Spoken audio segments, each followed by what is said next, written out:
Hello mga boss. Gagawin naman natin ngayon, ayan, kung titignan nyo, bale meron akong isang mixer dito na 6 channel. Ayan.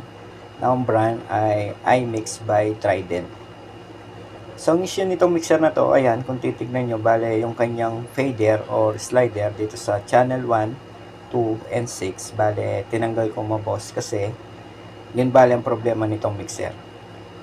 Bale itong mixer na to, gumagana naman, nag-on naman, kaso ang problema, yun na nga, abang ginagamit natin itong mixer, bigla na lang hihina yung kanyang tunog. At minsan, meron tayong maririnig na parang garal-gal dito sa ating mga speaker. So, base sa pag-trouble ko dito sa mixer na to, nakita ko ang problema, itong kanyang mga fader. So, ngayon mga boss, yun bale ang gagawin natin ngayon dito sa video na to. Bale, maglalagay tayo ng slider na bago dito sa mixer na to. So, ito pala yung dating fader or slider nitong mixer. Ayan, bale tatlo yung papalitan natin. So dito nakalagay yan, channel 1, 2, and 6.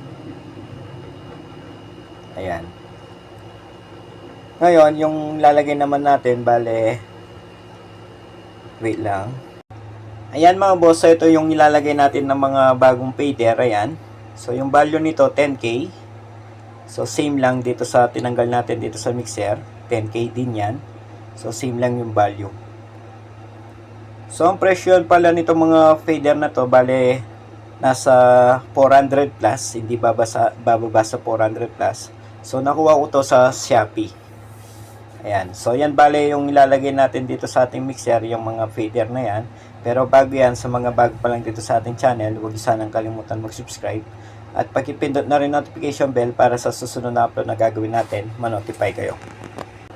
So ayan mga boss, bale nabuksan ko na tong mixer. Kung titignan nyo pala tong loob nitong aking mixer, ayan, bale yan yung kanyang mga parts.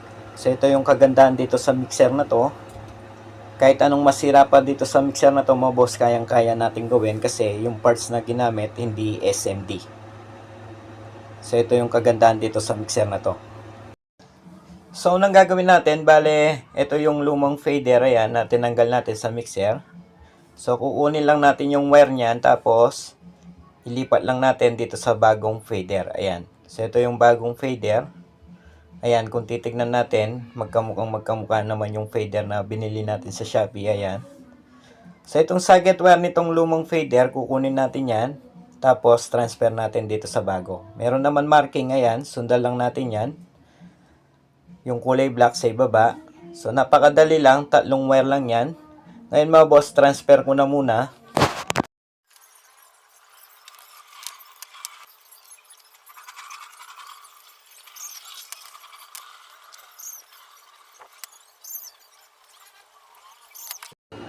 So ayan, bale tapos ko nang may transfer tong socket wire dito sa bagong slider or fader. Ayan. So kung ano yung ginawa natin dito sa una, ganun din yung gagawin natin dito sa dalawa. Bale, kuunin lang din natin yung socket niyan, yung dalawa na yan, tapos lalagay natin dito sa bagong slider. So, gawin ko lang mga boss. Ayan mga boss, so tapos ko nang may transfer yung mga socket wire dito sa bagong fader. Ngayon, lalagay na natin yan dito sa mixer. Sa paglagay naman dito sa mixer, madali lang yan mga boss, itapat lang natin yan, ayan sa butas. Ayan mga boss, ganyan lang. Ngayon, after natin maipesto itong fader dito sa mixer, dito sa harapan nitong mixer mga boss, bale, meron dalawang tornilyo yan. So, ipapakita ko sa inyo, wait lang. Ayan. So, dito sa harapan mga boss, yan bale yung pinaka-lock nitong mga fader, yung dalawang tornilyo na yan, dito sa itaas, ganun din dito sa ibaba.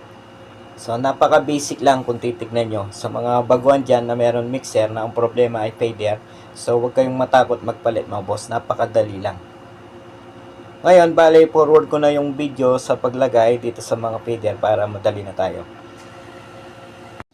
So, ayan, bale, tapos ko nang may pesto tong mga fader. So, nakatornilyo na rin yan mga boss. Ngayon, after natin may fix tong mga fader, so punta naman tayo dito sa mga socket.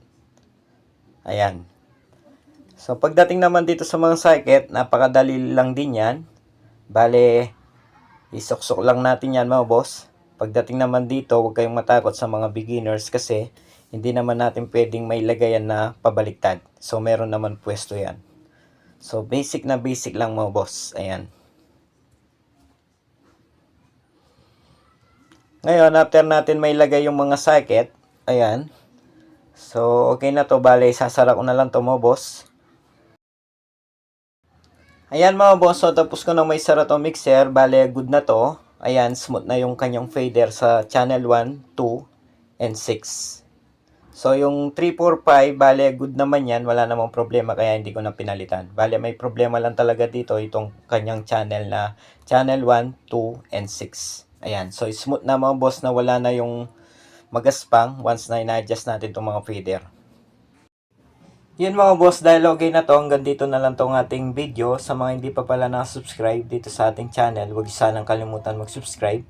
At pag-ipindot na rin yung notification bell para sa susunod na upload na gagawin natin, ma-notify kayo. Hanggang sa muli, maraming salamat.